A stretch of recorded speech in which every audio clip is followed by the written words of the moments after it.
এটা আমাদের জন্য বিরাট ব্যর্থতা। আমাদের এত সিসিটিভি লাগানো আছে, এত পুলিশ আছে রাস্তায় রাস্তায়, কেন ঢাকা ব্লক করা হলো না? কেন সেই সময় তাকে ধরা হলো না? অবশ্যই ধরা উচিত আমি মনে করি। আর হাদি এই দুনিয়া থেকে বিদায় নিয়ে গেছে, সে আমাদের একটা সুন্দর মেসেজ দিয়েছে তার জীবনের বিনিময়ে। আমাকে গুলি করবে, আমি মারা যাব, সে বলে গেছে আমাকে গুলি করবে, মারা যাব আমি। আমার মৃত্যুর পরে আমার যেন মৃত্যুর বিচার করা হয়, সঠিক বিচারটা হলে আমরা আর দ্বিতীয় হাদিকে হারাতে চাই না।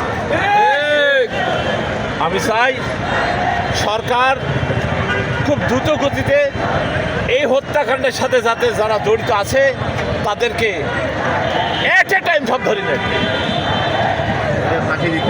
আমি অনেক জায়গায় দেখেছি যে একটা ছেলে অপকর্ম করেছে, এই অপকর্মের জন্য আরো মানুষ ধরছে, ভালো মানুষকে ধরছে।